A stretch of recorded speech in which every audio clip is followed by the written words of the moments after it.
క్రైస్తవ బిడ్డగా నేను విజయ విహార రమణమూర్తి గారిపైనటువంటి జరిగిన దాడిని నేను తీవ్రంగా ఖండిస్తున్నా. ఎందుకంటే అతి తక్కువ కాలంలో ఎక్కువ పరిచయం ఏ విధంగా అంటే నా కంట్లో నీళ్లు ఆగలేనంతగా. అసలు ఆయన స్టూడియోకు నేను పోయింది 1-2 సార్లు మాత్రమే. నేను ఒక జర్నలిస్ట్గా చెప్పుకోవడానికి అర్హుని కాదు. అక్కడ చూసినటువంటి కొన్ని పత్రికలు ఏవైతే గోడకు స్టిక్ చేసిర్రో దీనితో పోలిస్తే ఇదొక జర్నలిజమా అనేది ఒక భావన నాకు ఏర్పడింది.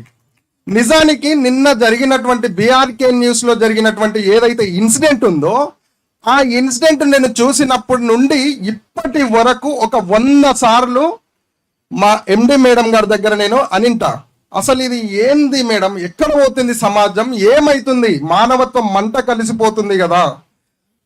సద్గురువులైనటువంటి స్థితప్రజ్ఞులు విజయ విహార రమణమూర్తి గారి పైన జరిగినటువంటి దాడి ఏదైతే ఉందో ఈ సమాజము ఎటు చూస్తుంది ఈ దాడి పైన అనే ఒక భావన నాకు మొదలైంది.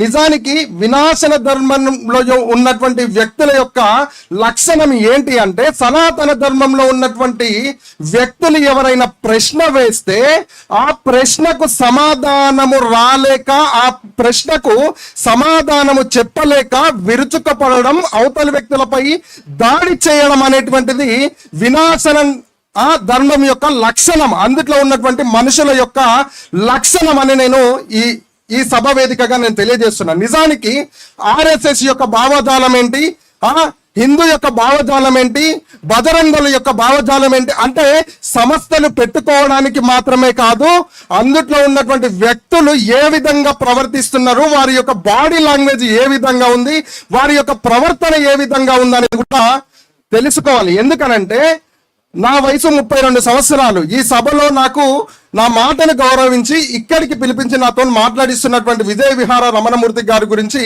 ఆయన ఇచ్చినటువంటి బుక్కులు నేను కొన్ని చదివినట్టయితే ఆ బుక్కులో ఉన్నటువంటి ఆయన రాసినటువంటి రాతల్లో అసలు బాడీలో ఉన్నటువంటి రక్తం మరిలిపోతుంది. ఎందుకనంటే ఇది కదా జర్నలిజం, ఇది కదా ప్రశ్నించే తత్వం, ఇది కదా సనాతన ధర్మం యొక్క లక్షణం అనేది నాకు మొదలైంది. నిజానికి చెప్పాలంటే నేను ఇందాక ఒక మాట అన్నా, వినాశనం ధర్మం యొక్క లక్షణం ఏంటి అని అంటే, ఎదుటి వ్యక్తి ప్రశ్న వేస్తే ఆ ప్రశ్నకు సమాధానం చెప్పలేక ఎదుటి వ్యక్తిపై విరుచుకుపడడం, దాడి చేయడమే అక్కడ ఉన్నటువంటి వ్యక్తుల యొక్క లక్షణం. నిజానికి ఈ ఆర్ఎస్ఎస్ అనేది కూడా రాజకీయ పరంగా నడుస్తుంది, ఈ హిందుత్వం అనేది కూడా రాజకీయంగా పరంగా నడుస్తుంది. ఈ యొక్క సనాతన ధర్మం ఏదైతే ఉందో రాజకీయం కోసం కేవలం వాడుకుంటున్నారు అనేది నేను ఈ సభాముఖంగా తెలియజేస్తున్నా. అదే విధంగా విజయ విహార రమణమూర్తి గారిపై జరిగినటువంటి దాడి ఎవడైతే చేసిండో వాడు, నేను అనుకున్నా గతంలో ఒకసారి పగడాల ప్రవీణ్ అన్న గారి పైన దాడి జరిగి ఆయన చనిపోయినప్పుడు ఆయన మరణం వెనుక ఉన్నటువంటి వాళ్ళ భార్య ఒక మాట ఏం చెప్పిందనంటే, నేను అతన్ని క్షమిస్తున్నా అని చెప్పడం జరిగింది. అదే మాట నేను మా మేడం అడిగిన, మేడం సనాతన ధర్మంలో ఉన్నటువంటి వ్యక్తులకు ఇంత మంచి మనసు ఉంటుందా అనుకుంటే, ఉంటది ప్రేమ ఎందుకు ఉండదు, ఆ మాట రేపు వస్తుంది చూడని నాకు చెప్పడం జరిగింది.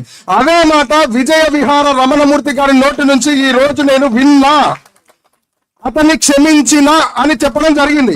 నిజానికి వాడిని విజయ విహార రమణమూర్తి గారికి క్షమించిండేమో కానీ సభాముఖంగా ఇక్కడ ఉన్నటువంటి వ్యక్తులు ఎవ్వరు కూడా ఆయనను క్షమించరు. నేనైతే అస్సలు క్షమించను. ఎందుకనంటే ఇది సనాతన ధర్మం యొక్క లక్షణం కాదు అని ఈ యొక్క సభాముఖంగా నేను తెలియజేస్తున్నా. నిజానికి వాడు ఎక్కడ ఉన్నా సరే వాడు ఏడ కనిపించినా సరే ప్రతి ఒక్కరు సనాతన ధర్మం గురించి యొక్క లక్షణాలు తెలుసుకోరా అని చెప్పి చెప్పు తీసుకొని వాడిని కొట్టండి అని చెప్పేసి నేను ఈ సభాముఖంగా తెలియజేస్తూ ముగిస్తున్నా. Thank you so much. Thank you very much. నా సోదరులు జాన్ కొంకి గారు, గీతాచార్యులు వారు